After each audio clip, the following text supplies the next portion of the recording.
Halo semuanya, perkenalkan nama saya Agustina Gita Maharani dengan NIM 2802686323 dari jurusan S1 Akuntansi Bina Nusantara. Hari ini saya akan mempresentasikan sedikit dari proposal penelitian saya untuk mata kuliah Research Methodology in Accounting and Finance, Forum Methods of Data Collection dan Sources of Data dengan judul Pengaruh Sistem Pengendalian Internal berbasis Approval Board of Directors terhadap pencegahan kecurangan keuangan pada PT Indonesia Research Institute Japan atau IRIJ. Di bab 1 kita ada latar belakang masalah. Dalam dunia bisnis modern, praktik pengelolaan keuangan yang transparan dan akuntabel merupakan faktor penting dalam menjaga kepercayaan publik dan keberlanjutan organisasi. Perusahaan konsultan termasuk PT Indonesia Research Institute Japan, Jakarta atau IRIJ, memiliki karakteristik operasional yang melibatkan berbagai transaksi non-rutin seperti pengajuan cash advance dan reimbursement biaya proyek. Transaksi tersebut apabila tidak diawasi dengan baik berpotensi menimbulkan penyimpangan dan kecurangan. Pada awalnya, sistem pengajuan keuangan di PT IRIS dilakukan secara langsung melalui email ke bagian Finance, Accounting, and Tax atau FAT, tanpa melalui tahapan verifikasi atau persetujuan dari pihak manajemen di atasnya. Prosedur ini menciptakan celah kontrol karena tidak ada proses cross-check dan yang memastikan keabsahan, urgensi, dan kesesuaian biaya dengan kebijakan perusahaan. Dalam praktiknya, kondisi tersebut pernah menyebabkan terjadinya kasus kehilangan dana internal atau internal fraud akibat lemahnya fungsi pengawasan dan verifikasi pada tahap awal pengajuan. Dari peristiwa tersebut, perusahaan kemudian menerapkan sistem pengendalian internal berbasis mekanisme approval oleh Boards of Directors atau BOD. Dalam sistem baru ini, setiap pengajuan case advance maupun reimbursement harus melalui persetujuan BOD terlebih dahulu. Menurut teori fraud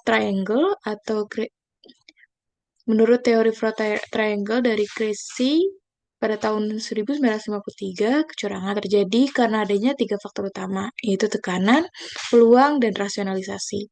Dalam konteks ini, kebijakan approval BOD berfungsi sebagai upaya organisasi untuk menutup peluang melalui sistem verifikasi berlapis dan pengawasan langsung oleh manajemen puncak.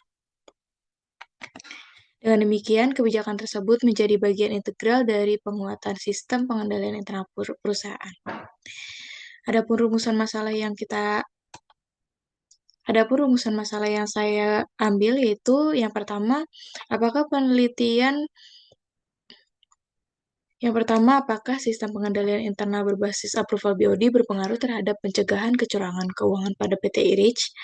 Yang kedua, seberapa efektif mekanisme approval BOD dalam meningkatkan transparansi dan akuntabilitas keuangan perusahaan? Untuk tujuan penelitiannya, yaitu yang pertama untuk menganalisis pengaruh sistem pengendalian internal berbasis approval BOD terhadap pencegahan kecurangan keuangan. Yang kedua, untuk mengevaluasi efektivitas mekanisme approval BOD dalam meningkatkan transparansi dan akuntabilitas pengelolaan keuangan pada PT IRIJ.